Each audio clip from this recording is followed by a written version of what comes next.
मोमिन जो फिदा नक्श कफे पाए नबी हो, मोमिन जो फिदा नक्श कफे पाए नबी हो ज़ीर कदम आज भी आलम का खजीना, हो ज़ीर कदम आज भी आलम का खजीना।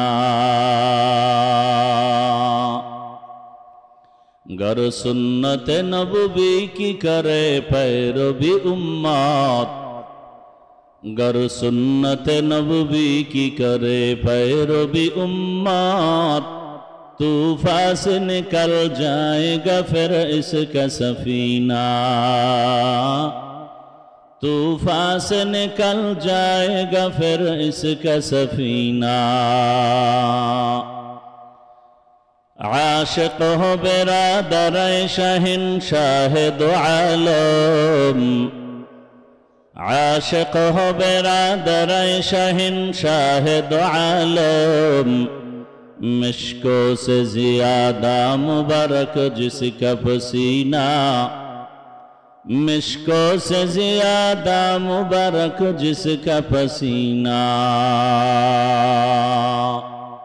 कर दिल में तरफ हो मेरे आका का ज़ियारत, कर दिल में तरफ हो मेरे आका का ज़ियारत। एक आन में आए नबी दिखला दे मदीना, एक आन में आए नबी दिखला दे मदीना। ঐতিহাসিক চরমনার অগ্রহায়ণের মাহফিলে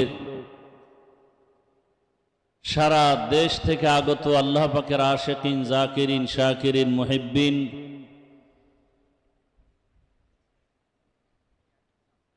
মুজাহিদ ভাইরা, যুবক বন্ধু, পর্দার আড়ালের মা বোনেরা, 3 দিন ব্যাপী মাহফিলের আজ দ্বিতীয় দিন শেষের দিকে বিশাল সম্মেলনে সমাবেশ।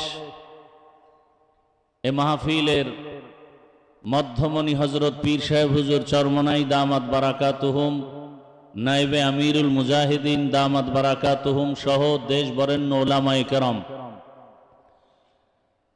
কেউ এখানে বয়ান করেন আমাদের কলবের খোরাক দেওয়ার জন্য, আর আমরা কলবের খোরাক নেওয়ার জন্য আসি। আল্লাহ পাক আমাদের এই ময়দান থেকে কলবের খোরাক নিয়ে যাওয়ার তৌফিক আল্লাহ দান করেন। সংক্ষিপ্ত 2-4টি কথা বলার নিয়তে কোরআনে হাকিমের যে আয়াত পড়েছি, রাসূলের একটি হাদিস পড়েছি। আল্লাহ পাক বলেন, ওয়া আম্মা মান খাফা মাকামা রাব্বিহি ওয়া নাহান নাফসা আনিল হাওয়া ফাইন্নাল জান্নাতা হিয়াল মাওয়া। আল্লাহর আদালতে দাঁড়াইয়া হিসাব দেওয়ার ভয়ে দুনিয়াতেই যারা নিজেদেরকে গুনাহ থেকে ফিরায় রাখবে, বাঁচায় রাখবে, আল্লাহ তাদেরকে বিনা হিসাবে জান্নাত দান করবেন। নবীজি বলেন, ইত্তাকিল মাহারিম তাকুন আবাদান নাস। আল্লাহর নিষিদ্ধ জিনিস থেকে নিজেকে বাঁচাও, তো আল্লাহ মর্যাদা মানুষের কাছে বৃদ্ধি করে দিবেন। আল্লাহর আদালতে দাঁড়াইয়া হিসাব দেওয়ার ভয় অন্তরে জমা করে গুনাহ থেকে বাঁচার কথা আল্লাহ বলেছেন। আল্লাহর আদালতে দাঁড়ানোর ভয় কেন? এবং আল্লাহ পাক রব্বুল আলামিন বারবার আমাদেরকে ভয়ের কথা বলেন। কোরআনের শুরুতেও ভয়, শেষেও ভয়, বারবার। যালিকাল কিতাবু লা রাইবা ফীহি হুদাল লিল মুত্তাকিন। আল্লাহ পাক রব্বুল আলামিন বারবার, শুধু আমাকে, আমাদেরকে না, যে রসুল আল্লাহ পাকের এত প্রিয়, যার চেহারা দেখলেই ক্ষুধা নিবারণ হয়ে যায়, সেই রসুলকেও আল্লাহ বলেন ভয় করার জন্য। ইয়া আইয়ুহান নাবিয়্যুত্তাকিল্লাহ ওয়া লা তুতি'ল কাফিরিনা ওয়াল মুনাফিকিন। হে রাসূল, আমি আল্লাহকে আপনি ভয় করেন, কাফের মুনাফিকের অনুসরণ করবেন না। বারবার বারবার এই ভয়। এই যে যত বয়ান হইতেছে, গতকাল আজ আমিরুল মুজাহিদিন, নাইবে আমিরুল মুজাহিদিন, আমাদের উপদেষ্টা মহোদয় ভয়ের কথা, কারণ তাকওয়া আল্লাহর ভয় এমন একটা মেডিসিন যেটা অর্জন করতে পারলে সে বিনা হিসাবে জান্নাত পেয়ে যাবে। हर के दारत खौफे हक़दार दिल मदान जन्नतुल मअवा देहद उरा मकाम जुज़बा हक़ची जे मखाज इंसो जा फजले उआ मस्ते दर जुमला जहां। একদিকে আল্লাহ বলেন আমাকে ভয় করো, অন্যদিকে আল্লাহ বুঝাইতে চান আমি চাই না কেউ আমার গোলাম জাহান্নামে যাবে। আমি আল্লাহ চাই আমার মোহাব্বতের প্রত্যেকটা বান্দা বান্দি জান্নাতে যাক, কারণ আমি আল্লাহ বড় আদর করে মানুষ বানাইছি। আমি আল্লাহ এত মোহাব্বত করে বান্দা বান্দি বানাইলাম, এমন আদর মোহাব্বত করে কোন প্রাণী আমি সৃষ্টি করি নাই। আমি আল্লাহ মোহাব্বত করে বানাইছি কেমন? আল্লাহ বলেন ওয়া খুলিকাল ইনসানু যায়ীফা, আমি মানুষ বানাইছি বড় দুর্বল করে। দুর্বল মানুষটা কেমন? একটা মশার কাছেও দুর্বল, একটা পিপিলিকার কাছেও দুর্বল, মেধার বেলায় দুর্বল, খানার বেলায় দুর্বল। যদিও দুর্বল করে বানাইলাম, তবে সব মখলুকতের মধ্যে মর্যাদা সবার উপরে দিয়েছি। মানুষ যদিও দুর্বল, মর্যাদা দুর্বল না। এ কারণে আল্লাহ পাক দুনিয়ার সব মখলুকতের মাঝে মানুষের সম্মান বাড়ায় দিলেন। দুর্বল মানুষটাকে মর্যাদা দেওয়ার কারণে শক্তিশালী বাঘ মানুষকে সম্মান করে, শক্তিশালী গরু দুর্বল মানুষের সম্মান করে, কারণ আল্লাহ মানুষকে বড় আদর করে বানাইছেন। উজানির জমিনে ঘুমন্ত কারি ইব্রাহিম রহমাতুল্লাহ আলাই, যার রুহানি ফায়জ ও বারাকাতের এই ময়দান, উজানির কারি ইব্রাহিম রহমাতুল্লাহ আলাই তিনিও রুহানিয়তের ফায়জ ও বারাকাত নেওয়ার জন্য রশিদ আহমদ গাঙ্গুহি রহমাতুল্লাহ আলাইহির দরবারে গিয়েছেন। ওই উজানির জমিনের ঘটনা সবাই জানেন যে জঙ্গল সাফ করতে গিয়ে দেখে একটা বাঘ তার বাচ্চাকে দুগ্ধ পান করায়। উজানির কারি সাহেব হুজুর বললেন, বাঘ বনি আদম শ্রেষ্ঠ জাতি এখানে বসবাস করার জন্য আসছে, তুমি তোমার গন্তব্যে চলে যাও। বলতে দেরি বাঘ তার বাচ্চা নিয়ে জঙ্গল পাহাড়ে যাইতে দেরি করে নাই। খাকো বাদো আবওয়া আতিশ বান্দান বামানে তু মুর্দা বাহক জিন্দা আন। চরমনার জমিনে ঘুমন্ত ওলিয়ে কামেল সৈয়দ ইসহাক রহমাতুল্লাহ আলাইহির ঘটনা শুনেছি। বয়ান করতেছেন, বয়ান যখন চলতেছে ময়দানের ভেতরে যেমন কিয়ামতের মাঠ শুরু হয়ে গেল।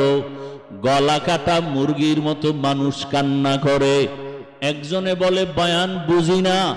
আল্লাহর ওলি বলে, মানুষ এত নিমক হারাম কেন হইলি? আরে কোরআনের কথা গরু শুনে, আল্লাহর কথা গরু শুনে মানুষ কেন শুনবা না? এ কথা বলিয়া গরুকে ডাক দিছে, গরু দৌড়াইয়া হাজির হয়ে গেছে। এটা আমার আল্লাহ পাকের কুদরত। মানুষ এগুলো না বুঝার কারণে বাজে মন্তব্য করে। আরে আল্লাহর কাছে তো বান্দা বড় প্রিয়।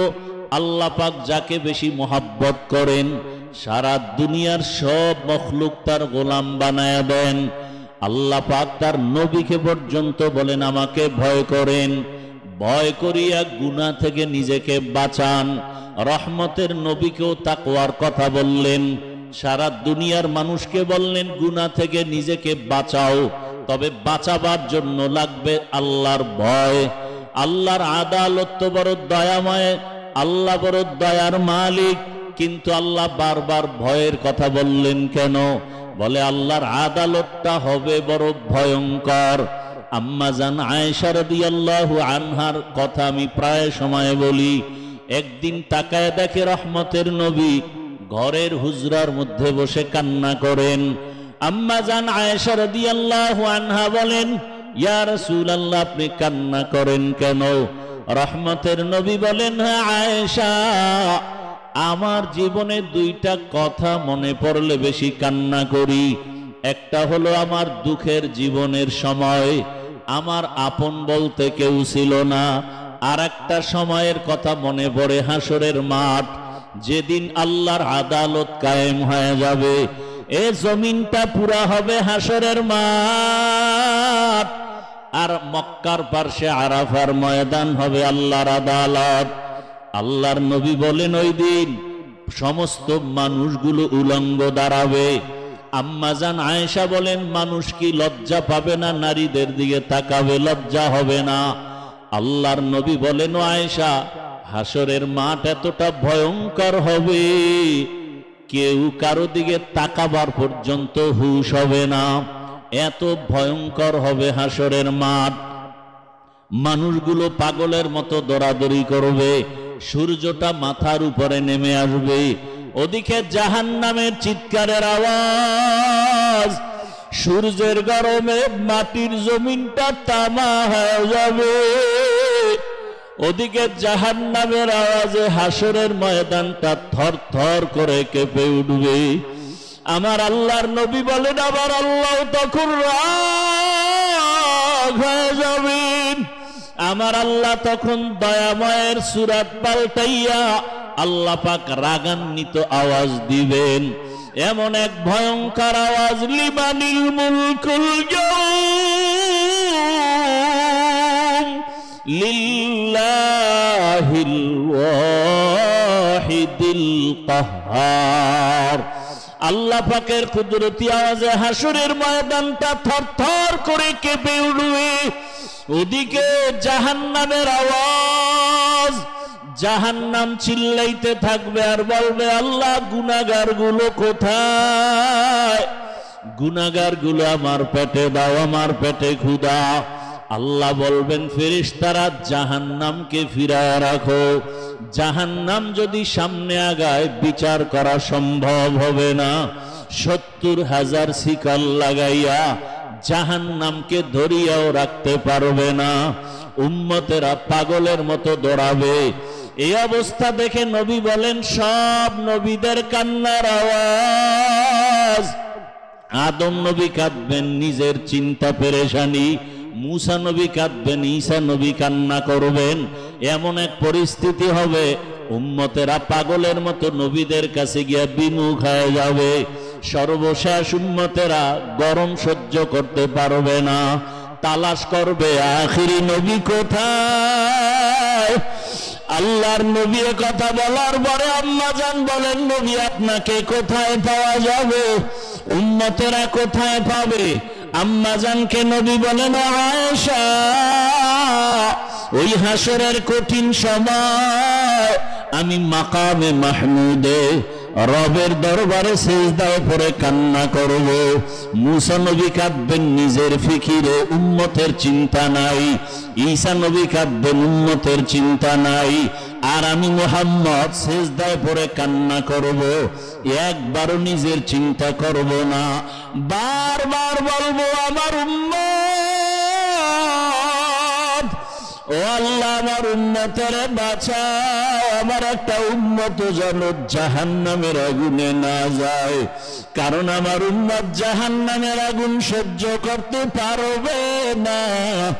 ওই জাহান্নামের আগুন এত ভয়ঙ্কর আগুন। আল্লাহ তাআলা বলেন, আল্লাতী তাত্তালিউ আলাল আফইদা, জাহান্নামের আগুন শরীরের যে কোনো জায়গায় লাগা মাত্র কলিজা পর্যন্ত ভুনা হয়ে যাবে। আল্লাহর আদালতে রহমতের নবীর কান্না, এমন এক অবস্থা, আল্লাহ বলবেন, নবী আপনি কাঁদবেন না, মাথা উঁচু করেন, আপনার উম্মতগুলো ধরে ধরে জান্নাতের রাস্তায় নিয়ে যান।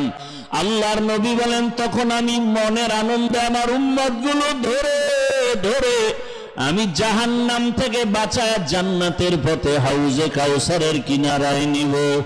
আম্মা জান আয়েশা রাদিয়াল্লাহু আনহা বলেন, ইয়া রাসূলুল্লাহ, আপনি কোটি কোটি মানুষের মধ্যে উম্মতের চিনবেন কি করে? নবী বলেন, আমার যারা খাঁটি আশিক এরা দুনিয়াতে ওযু বানাইয়া 5 বেলার নামাজ আদায় করত, হাসরের ময়দানে ওই ওযুর জায়গাগুলো নূরের আলোতে ঝলমল করতে থাকবে। আমি নবী দেখে দেখে বাছাই করে করে জান্নাতের পথে নিয়ে যাব। আল্লাহ পাক নবীর কান্না দেখিয়া সহ্য করতে পারবে না, ওদিকে জাহান্নামেরও চিৎকার বন্ধ হয় না। আল্লাহ কুদরতের একটু পানি দিয়া বলবে, রে ফেরেশতা জাহান্নামের গায়ে ছিটা দাও, জাহান্নামের গায়ে ছিটা দাও। মাত্র জাহান্নাম পেছন দিকে দৌড়াবে, ধরে রাখতে পারে না। ফেরেশতারা বলবেন, ও দয়ার মালিক, যেই জাহান্নামের 70,000 শিকল লাগাইয়া ধরে রাখা যায় না, এমন কি রহমতের পানি দিলেন যে জাহান্নাম পেছন দিকে দৌড়ায়? আল্লাহ পাক বলবেন, এটা জমজমের পানিও না, রৌদ্রের পানি, বৃষ্টির পানিও না, সমুদ্রের পানিও না, এই বরকতের পানি আমার মোহাব্বতের নবীর উম্মতের চোখের পানি। এই চরমনার ময়দানে কান্নার আওয়াজ কত আজের প্যান্ডেলে যায়, কিন্তু চরমনার মাঠে, উজানির মাঠে আসলেই মনে হয় যেন দুনিয়া বলতে কিছুই নাই। ওরে আমি কিসের পিছনে দৌড়াই, কিসের বাড়ি, কিসের গাড়ি, কিসের টাকা পয়সা, কিছুই না। ওরে এখানে আসার পরে বাড়ির চিন্তা নাই, গাড়ির চিন্তা নাই, ঘরের চিন্তা নাই, টাকার চিন্তা নাই। এখানে আসার পরে একটাই চিন্তা, আমার মালিক, আমার মালিকের তো এখন আমি পাইলাম না। টাকা পাইলাম, বাড়ি পাইলাম, গাড়ি পাইলাম, আমার মালিকের পাই নাই। আল্লাহর বান্দার অন্তরের মধ্যে মাওলার এক মোহাব্বতের আগুন জ্বলিয়া উঠে, আর চোখের পানি ছেড়ে গুনার জন্য তওবা করে আর কান্না করে। এ জীবনে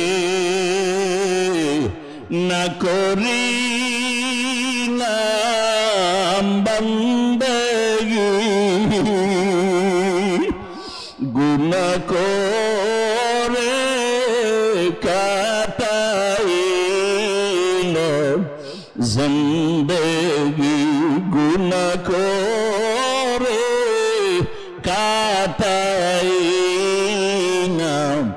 জিন্দেগি। তওবা করে আবার তওবা ভাঙ্গিলাম, তওবা করে আবার তওবা ভাঙ্গিলাম। অবশেষে খাঁটি তওবা করিলাম, অবশেষে খাঁটি তওবা করিলাম। সকলেরই দরজা হইতে ফিরিয়া, সকলেরই দরজা হইতে ফিরিয়া, আপনার দরজায় রইলাম পড়িয়া। চরমনার ময়দানে রইলাম পড়িয়া। আপনি যদি মাফ না করেন বান্দারে, আপনি যদি মাফ না করেন বান্দারে,